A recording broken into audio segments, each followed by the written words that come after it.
Hello മക്കളെ, അപ്പോൾ നമ്മുടെ ക്ലാസ് 9 ഓണം എക്സാമിന് നമുക്ക് ബയോളജിയിൽ നിന്ന് 2 ചാപ്റ്റേഴ്സാണ് മെയിനായിട്ടുള്ളത് അല്ലേ. ഒന്നാമത്തെ നമ്മുടെ ലൈഫ് പ്രോസസ്സ് എന്ന് പറഞ്ഞ ചാപ്റ്ററും രണ്ടാമത്തേതായിട്ട് നമ്മുടെ digestion and transport of nutrients എന്ന് പറയുന്ന ചാപ്റ്ററും. അപ്പോൾ ഈ 2 ചാപ്റ്റേഴ്സിൽ നമ്മൾ നോക്കിക്കഴിഞ്ഞാൽ ചില പോർഷൻസ് ഉണ്ടാവും നമുക്ക് എപ്പോഴും റിപ്പീറ്റഡ് ആയിട്ട് ചോദിക്കുന്നത്. അതായത് ഇവിടെ നിന്ന് നമുക്ക് നല്ല മാർക്സിന്, അതായത് ഈ ടോപ്പിക്സ് പഠിച്ചു കഴിഞ്ഞാൽ നിങ്ങൾക്ക് ഒരു 80% മാർക്സ് കിട്ടാൻ പറ്റുന്ന കുറച്ച് ടോപ്പിക്സ് ഉണ്ട്. അല്ലെങ്കിൽ നമ്മൾ പറയാം ഈ ടോപ്പിക്സ് നിങ്ങൾ പഠിക്കാതെ ഒരിക്കലും പോരുത്. ഓക്കെ, അങ്ങനത്തെ കുറച്ച് ഇമ്പോർട്ടൻ്റ് ആയിട്ടുള്ള ടോപ്പിക്സ് ആണ് മിസ് ഈ ഒരു വീഡിയോയിലൂടെ പറയുന്നത്. സോ വീഡിയോ കംപ്ലീറ്റ് ആയിട്ട് എൻ്റെ മക്കൾ കാണാം. ആൻഡ് ഈ വീഡിയോസിൽ ഇപ്പോൾ പറയുന്ന ടോപ്പിക്സ് ആയിക്കോട്ടെ, ചാപ്റ്റേഴ്സ് ആയിക്കോട്ടെ, നിങ്ങൾക്ക് അറിയില്ല ഇത് പഠിക്കാൻ എവിടെയാണ് സോഴ്സ് ഒന്നും ഇല്ല എന്നാണെന്നുണ്ടെങ്കിൽ നിങ്ങൾക്ക് ഇപ്പോൾ നമ്മുടെ എക്സാം വിന്നറിൻ്റെ ആൽഫ ബാച്ചിൽ നമുക്ക് ഫ്രീഡം ഓഫർ നടക്കുന്നുണ്ട്. നിങ്ങൾക്ക് 10% ഡിസ്കൗണ്ടിൽ നമ്മുടെ ബാച്ചിൽ ജോയിൻ ചെയ്യാൻ വേണ്ടി പറ്റും. അപ്പോൾ താല്പര്യമുള്ള മക്കളാണെന്നുണ്ടെങ്കിൽ നിങ്ങൾക്ക് അങ്ങനെയും ജോയിൻ ചെയ്ത് പഠിക്കാവുന്നതാണ് കേട്ടോ. നമ്മുടെ ബാച്ചിൽ നിങ്ങൾക്ക് ക്ലാസ്സസും അതുപോലെ തന്നെ നമ്മുടെ പ്രീവിയസ് ഇയർ ക്വസ്റ്റ്യൻസും പിന്നെ വർക്ക്ഷീറ്റും എക്സാംസും കാര്യങ്ങളൊക്കെ ഉണ്ടാവും. താല്പര്യമുള്ള മക്കളാണെങ്കിൽ താഴെ കാണുന്ന നമ്പറിൽ മെസ്സേജ് ചെയ്യാം. ഇത് നമ്മുടെ ഒന്നാമത്തെ ചാപ്റ്ററിൽ ലൈഫ് പ്രോസസ്സിൽ നമുക്ക് ഇമ്പോർട്ടൻ്റ് ആയിട്ടുള്ള ഒരു ഭാഗമാണ് ഈ ബയോമോളിക്യൂൾസിൻ്റെ ഈ ഒരു ക്ലാസിഫിക്കേഷൻ. അപ്പോൾ ഈ ക്ലാസിഫിക്കേഷനിൽ നിങ്ങൾക്കിപ്പോൾ കാർബോഹൈഡ്രേറ്റ്സിൻ്റെ ഇപ്പോൾ ഇവിടെയൊക്കെ ഈ ഫ്ലോ ചാർട്ട് ഒരു തവണ എക്സാമിന് ഇങ്ങനെ തന്നെ തന്നിട്ട് ചില ഭാഗങ്ങൾ ഇങ്ങനെ ഗ്യാപ്പ് ഇട്ട് ചോദിച്ചിട്ടുണ്ടായിരുന്നു. വേറൊരു ടൈമിൽ ചോദിച്ചിട്ടുള്ളത് പ്രോട്ടീൻസിൻ്റെ നമ്മുടെ എക്സാമ്പിൾസ് ഏതൊക്കെയാണെന്ന് എഴുതാൻ പറയാനാണ്, അല്ലെങ്കിൽ ഓഡ് വൺ ഔട്ട് ആയിട്ടൊക്കെ ചോദിക്കാറുണ്ട്. സോ ഇത് ഇമ്പോർട്ടൻ്റ് ആണ്. പിന്നെ നമ്മുടെ മെറ്റബോളിസം, അവിടെ നമുക്ക് ആനബോളിസവും കാറ്റബോളിസവും ഉണ്ട്, വിത്ത് എക്സാമ്പിൾസ് ചോദിച്ചിട്ടുണ്ട്. ഒരു തവണ ഈ ഫ്ലോ ചാർട്ട് അങ്ങനെ തന്നെ ചോദിച്ചിട്ടുണ്ട്. ഓക്കെ, പിന്നെ നമുക്ക് ഇമ്പോർട്ടൻ്റ് ആണ് നമ്മുടെ പ്ലാന്റ്സിൽ എങ്ങനെയാണ് പ്ലാന്റ്സിൻ്റെ ഉള്ളിലേക്ക് ഈ ന്യൂട്രിയൻസ് എത്തുന്നത് എന്നുള്ളത്. അതിൽ പ്ലാന്റ്സിൻ്റെ മിസ് എടുത്ത് പറയാൻ കാരണം അതിനകത്ത് 3 തരത്തിൽ പ്ലാന്റ്സിൻ്റെ ഉള്ളിൽ എത്താറുണ്ട്. അപ്പോൾ അതുകൊണ്ട് ചോദിക്കും. 1 മാർക്കിന് ആനിമൽസിൻ്റെതും ചോദിച്ചിട്ടുണ്ട് കേട്ടോ. പിന്നെ നമുക്ക് ഇമ്പോർട്ടൻ്റ് ആണതാ നമ്മുടെ ഡിഫറെൻറ്റ് ടൈപ്പ് ഓഫ് ട്രാൻസ്പോർട്ട്. അത് വിത്ത് എക്സാമ്പിൾ എക്സ്പ്ലെയിൻ ചെയ്യാൻ പറയും. അല്ലെങ്കിൽ ടെക്സ്റ്റ് ബുക്കിൽ ഒരു റിയോ ലീഫ് ഇലയുടെ അല്ലെങ്കിൽ ചീരയുടെ ഇല വെച്ചിട്ടുള്ള ഒരു എക്സ്പെരിമെൻറ്റ് പറയുന്നുണ്ട്. അത് വെച്ചിട്ട് ഓസ്മോസിസ് ചോദിച്ചിട്ടുണ്ട്. ഓക്കെ, പിന്നെ അതേപോലെ തന്നെ നമുക്ക് എക്സാമ്പിൾസ് വെച്ചിട്ട് ചോദിക്കും. ഓക്സിജൻ മോളിക്യൂൾസിൻ്റെ ട്രാൻസ്പോർട്ട് ഏത് മെക്കാനിസം വഴിയാണ്. സോ അപ്പോൾ നമുക്ക് ഡിഫ്യൂഷൻ ഓർമ്മ വരണം. പിന്നെ എനർജി വേണ്ടത് ഏത്, എനർജി വേണ്ടാത്തത് ഏത്, എഗെയിൻസ്റ്റ് കോൺസെൻട്രേഷൻ ഗ്രേഡിയൻ്റ് നടക്കുന്ന ഏത്, കാരിയർ പ്രോട്ടീൻ്റെ സഹായം ആവശ്യമുള്ളത് ഏത്, ആവശ്യമില്ലാത്തത് ഏത്, ഈ രീതിയിലൊക്കെ ചോദിച്ചു കഴിഞ്ഞാൽ ഈ 3 തരത്തിലുള്ള transport, osmosis, diffusion, facilitated diffusion, അതുപോലെ ആക്ടിവേറ്റഡ് ട്രാൻസ്പോർട്ട് ഇമ്പോർട്ടൻ്റ് ആണ്. പിന്നെ നമുക്കിതാ ഈ ചാപ്റ്ററിൻ്റെ ഒരു കോർ എന്ന് വേണമെങ്കിൽ നമുക്ക് ഈ ഒരു ടോപ്പിക്കിനെ പറയാം. നമ്മുടെ ഫോട്ടോസിന്തസിൻ്റെ നമ്മുടെ ലൈറ്റ് ഫേസും അതേപോലെ തന്നെ ഡാർക്ക് ഫേസും ഇത് എവിടെ വെച്ച് നടക്കുന്നു, അതേപോലെ തന്നെ ഇവിടെ നടക്കുന്ന ഈവൻറ്റ്സ് എന്തൊക്കെയാണ്, ഇവിടെ നടക്കുന്ന പ്രൊഡക്ട്സ് ഏതൊക്കെയാണ്, ഇത് ചോദിക്കാറുണ്ട്. ദെൻ നമുക്ക് ഫോട്ടോസിന്തസിൻ്റെ റിസൾട്ടായിട്ട് ഗ്ലൂക്കോസ് ആണ് ഉണ്ടാകുന്നതെങ്കിൽ കൂടെ പ്ലാന്റ്സിൽ ഡിഫറെൻ്റ് ആയിട്ടുള്ള സാധനങ്ങളുണ്ടല്ലേ, അതെങ്ങനെയാണ് ഉണ്ടാകുന്നത് എന്നുള്ളതിൻ്റെ ഈ ഫ്ലോ ചാർട്ട് ചോദിക്കാറുണ്ട്. പിന്നെ പ്ലാന്റ്സിൻ്റെ ബെനിഫിറ്റ്സ് ചോദിച്ചിട്ട് ഇപ്പോൾ നമുക്ക് ഓക്സിജനും ഫുഡും മാത്രമല്ല, അതല്ലാതെ എന്തൊക്കെയാണെന്ന് പറയുമ്പോൾ നമുക്ക് ഇക്കണോമിക് ഇമ്പോർട്ടൻസ് വരും. ആൻഡ് ഏറ്റവും ഇമ്പോർട്ടൻ്റ് ആയിട്ട് ചോദിക്കുന്ന ഒരു സാധനമാണ് മാൻഗ്രൂവ്സ്. ഒരു 3 മാർക്സിൻ്റെ ഒക്കെ ക്വസ്റ്റ്യൻ ആയിട്ട് നിങ്ങൾക്ക് ചോദിച്ചു കഴിഞ്ഞാൽ ഈ പോയിന്റ്സ് എഴുതാവുന്നതാണ്. 3 മാർക്സിൻ്റെ അല്ലെങ്കിൽ 2 മാർക്സിനൊക്കെ ആയിട്ട് ഇത് വരാറുണ്ട്. മാൻഗ്രൂവ്സിൻ്റെ ഇമ്പോർട്ടൻസ് വരാറുണ്ട്. ഇത് കമ്പാരിറ്റീവ്ലി നമ്മൾ ഡൈജഷൻ ആൻഡ് ട്രാൻസ്പോർട്ടിനെ വെച്ച് നോക്കുമ്പോൾ കുറച്ച് കുറവ് ക്വസ്റ്റ്യൻസ് ആണ് വരിക. പക്ഷേ ഇമ്പോർട്ടൻ്റ് ആണ് ഈ ടോപ്പിക്സ് എല്ലാം. അപ്പോൾ നിങ്ങൾ ലൈഫ് പ്രോസസ്സ് എന്ന് പറഞ്ഞ ചാപ്റ്റേഴ്സ് പഠിച്ചു കഴിഞ്ഞിട്ടുണ്ടെങ്കിൽ ഈ ടോപ്പിക്സ് അതിനകത്ത് കവർ ചെയ്തിട്ടുണ്ടോ എന്നുള്ളത് എൻഷുർ ചെയ്യാം. പിന്നെ നമുക്കിതാ നമ്മുടെ ഡൈജഷൻ ആൻഡ് ട്രാൻസ്പോർട്ട് ഓഫ് ന്യൂട്രിയൻസിൽ 2 തവണ, ഓക്കെ, 2 വർഷമായി ഇപ്പോൾ നിങ്ങളുടെ ടെക്സ്റ്റ് ബുക്ക് മാറിയിട്ട് അതിൽ 2 തവണ ഈ റിലേറ്റഡ് ആയിട്ടുള്ള ക്വസ്റ്റ്യൻസ് വന്നിട്ടുണ്ട്. ഒന്നെങ്കിൽ നിങ്ങളുടെ അഭിപ്രായം ചോദിച്ചുകൊണ്ടുള്ള ചോദ്യങ്ങളായിരിക്കാം. അപ്പോൾ അമീബയിൽ ഇങ്ങനെയാണ്, ഹൈഡ്രയിലും അതേപോലെ തന്നെയാണ്, എന്താണ് നിങ്ങളുടെ അഭിപ്രായം. അപ്പോൾ നിങ്ങൾക്ക് ഈ ടേബിൾ അറിഞ്ഞിരിക്കണം. പിന്നെ ഒരു സമയത്ത് ഇത് ടെക്സ്റ്റ് ബുക്കിലുള്ള ടേബിളാണ്, ഇത് അങ്ങനെ തന്നെ ചോദിച്ചിട്ടുണ്ട്.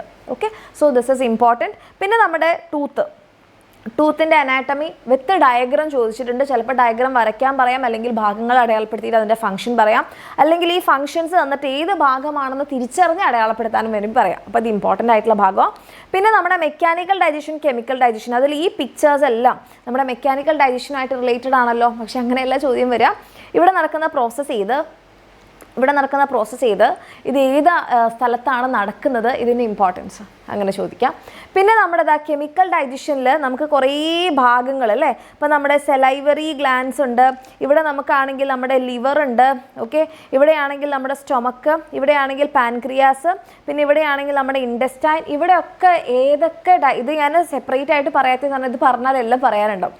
സോ ഇവിടെയുള്ള ഡൈജസ്റ്റീവ് ജ്യൂസ്, അതിനകത്തുള്ള എൻസൈം, ഡൈജസ്റ്റീവ് ജ്യൂസ്, അതിനകത്തുള്ള എൻസൈം, ഓരോ സ്ഥലത്തും എന്തൊക്കെ മാറ്റങ്ങൾ ആർക്കൊക്കെ സംഭവിക്കുന്നു എന്നുള്ളത് ഒരു ജനറൽ ഐഡിയ നിങ്ങൾക്ക് ഉണ്ടായിരിക്കണം. കാരണം കഴിഞ്ഞ 2 വർഷങ്ങളായിട്ട് ഡൈജസ്റ്റീവ് ജ്യൂസ് റിലേറ്റഡ് ആയിട്ടുള്ള ക്വസ്റ്റ്യൻസ് ചോദിച്ചിട്ടുണ്ട്. സാധാരണ എൻസൈംസ് ആണ് കൊടുക്കാറ്. പക്ഷേ അത് ഏത് ഡൈജസ്റ്റീവ് ജ്യൂസ്, കാരണം ഡൈജസ്റ്റീവ് ജ്യൂസ് അധികം ആരും ശ്രദ്ധിക്കാറില്ല. ഇപ്പം നമ്മുടെ gastric juice, industrial juice, pancreatic juice, saliva, ഇതൊക്കെ ഒരു ജ്യൂസാണ്. ജ്യൂസ് എന്ന് പറയാൻ കാരണം അതിനകത്ത് ഒന്നിലധികം എൻസൈംസോ മിക്സ്ചേഴ്സോ ഉള്ളതുകൊണ്ടാണ്. സോ അതും അതിനകത്തുള്ള എൻസൈംസ് അവരെന്ത് ചെയ്യുന്നു എന്നുള്ളത് നോട്ട് ചെയ്യാം. പിന്നെ നിങ്ങൾക്ക് എല്ലാവർക്കും എപ്പോഴും അറിയുന്നത് പോലെ തന്നെ നമ്മുടെ വില്ലസിൻ്റെ സ്ട്രക്ചർ ഇത് അടയാളപ്പെടുത്താനും അവിടെയൊക്കെ ഏതൊക്കെ ന്യൂട്രിയൻസ് ആണ് അബ്സോർബ് ചെയ്യുന്നത് എന്നടക്കം ചോദിക്കാറുണ്ട്. പിന്നെ നമ്മൾക്ക് ഇമ്പോർട്ടൻ്റ് ആയിട്ടുള്ള ഒരു സാധനമാണ് നമ്മുടെ ഈ ബ്ലഡ് വെസൽസിൻ്റെത്. ഓക്കെ, കഴിഞ്ഞ തവണത്തെ എക്സാമിന് ഒരു ഡിഫറെൻ്റ് ആയിട്ടുള്ള രീതിയിൽ ഇത് ചോദിച്ചിട്ടുണ്ടായിരുന്നു. അതായത് ഈ എല്ലാ പോയിൻറ്റ്സും ഉൾക്കൊള്ളുന്ന രീതിയിലുള്ള ക്വസ്റ്റ്യൻസ് വരെ ഉണ്ടായിട്ടുണ്ട്. സാധാരണ ഇതിങ്ങനെ കമ്പാരിസണോ അല്ലെങ്കിൽ ഡിഫറൻഷ്യേറ്റ് ചെയ്യാനോ ആരിലാണ് വാൽവ് ഉള്ളത്, ആരിലൂടെയാണ് ഹൈ പ്രഷറിൽ ഒഴുകുന്നത്, അങ്ങനെയൊക്കെയായിരുന്നു ചോദിച്ചുകൊണ്ടിരുന്നത്. പക്ഷേ കഴിഞ്ഞ തവണ ഈ എല്ലാ പോയിൻറ്റ്സും വരുന്ന രീതിയിൽ ചോദ്യം ചോദിച്ചിട്ടുണ്ടായിരുന്നു. പിന്നെ നമുക്കിതാ ഈ ഒരു ഫ്ലോ ചാർട്ട്, ഈ ഫ്ലോ ചാർട്ട് രണ്ട് രീതി ചോദിക്കാറുണ്ട്. ഒന്ന് ഈ ഭാഗം മാത്രം എടുത്ത് ചോദിക്കും. അതായത് നമ്മുടെ പോർട്ടൽ സർക്കുലേഷൻ, പോർട്ടൽ വെയിൻസും ഈ ഹെപ്പാറ്റിക് വെയിനൊക്കെ എല്ലാവർക്കും കൺഫ്യൂഷൻ ഉണ്ടാവാൻ ചാൻസ് ഉള്ളൊരു ഭാഗമാണ്. അവിടുന്ന് ചോദ്യം സ്ഥിരമായിട്ട് വരാറുണ്ട്. ആൻഡ് ഒരു തവണ ഇത് ചോദിച്ചിട്ടുണ്ട്. അതായത് നമ്മുടെ ഫാറ്റി ആസിഡും ഗ്ലിസറോളും ലാക്റ്റിയിലേക്കാണ് അബ്സോർബ് ആവുന്നത്. പക്ഷേ അത് എങ്ങനെയാണ് പിന്നീട് നമ്മുടെ ബ്ലഡിലെത്തുന്നത്, കാരണം ബ്ലഡ് ആണല്ലോ ഇത് ട്രാൻസ്പോർട്ട് ചെയ്യണം, അതെങ്ങനെയാണ് ബ്ലഡിലെത്തുന്നത് എന്നുള്ള രീതിയിൽ ചോദിച്ചിട്ടുണ്ട്. അപ്പം ഈ ഒരു സാധനം അറിഞ്ഞിരിക്കണം. പിന്നെ നമ്മുടെ ഹാർട്ടിലേക്ക് വരുമ്പോൾ ഹാർട്ടിൻ്റെ ഡയഗ്രാം നിങ്ങൾക്ക് അറിയാം, ഇമ്പോർട്ടൻ്റ് ആണ്. ഇതേ സെയിം ഡയഗ്രാം ടെക്സ്റ്റ് ബുക്കിലുള്ളത് തന്നിട്ട് ഭാഗങ്ങൾ അടയാളപ്പെടുത്തിയിട്ട് അത് ഏതാണ് ഭാഗം, അതിൻ്റെ ഫംഗ്ഷൻ എന്താണ്, പ്രത്യേകിച്ച് ഈ വാൽവുകളുടെ ഒക്കെ ഭാഗത്ത് ചോദ്യം ചോദിച്ചിട്ടുണ്ട്. പിന്നെ നമ്മുടെ ബ്ലഡ് പ്രഷർ, ഇവിടെ നിന്ന് എല്ലാവരും സിസ്റ്റോളിക് പ്രഷർ, ഡയസ്റ്റോളിക് പ്രഷർ, ഈ എമൗണ്ട് ഒക്കെ പഠിച്ചു വെക്കും, യൂണിറ്റ് അടക്കം പഠിച്ചു വെക്കും. പക്ഷേ ഒരു തവണ ചോദിച്ചിട്ടുള്ളത് ഇതിൻ്റെ ഫ്ലോ ഓഫ് ഡയറക്ഷൻ, എവിടെ നിന്ന് എങ്ങോട്ടേക്ക് ബ്ലഡ് ഒഴുകുന്നു എന്നുള്ളതാണ്, അതും ചോദിച്ചിട്ടുള്ളതാണ്. പിന്നെ ഡബിൾ സർക്കുലേഷൻ, ഇത് നോട്ട് ചെയ്ത് വെക്കുക. ദെൻ ഇതെല്ലാവരും വിചാരിക്കുമോ ജസ്റ്റ് ഒരു പിക്ചറായിട്ട് തന്നതാണെന്ന്, പക്ഷേ ഇത് ഇമ്പോർട്ടൻ്റ് ആണ്. ഹാർട്ടിൻ്റെ ഹെൽത്തിന് വേണ്ടിയിട്ട് നമ്മൾ എന്തൊക്കെ കാര്യങ്ങൾ ചെയ്യണം, അത് ശ്രദ്ധിച്ചിട്ടില്ലെങ്കിൽ നമുക്ക് എന്തൊക്കെ അസുഖങ്ങൾ വരും എന്നടക്കം ചോദിച്ചിട്ടുണ്ട്. ടെക്സ്റ്റ് ബുക്കിൽ ജസ്റ്റ് ഒരു ബോക്സിൽ കൊടുത്തിട്ടുണ്ട്, atherosclerosis, coronary thrombosis, stroke, heart attack. അപ്പോൾ ആ അസുഖങ്ങൾ എന്തൊക്കെയാണ്, എങ്ങനെയൊക്കെ വരും എന്ന് നോട്ട് ചെയ്യാം.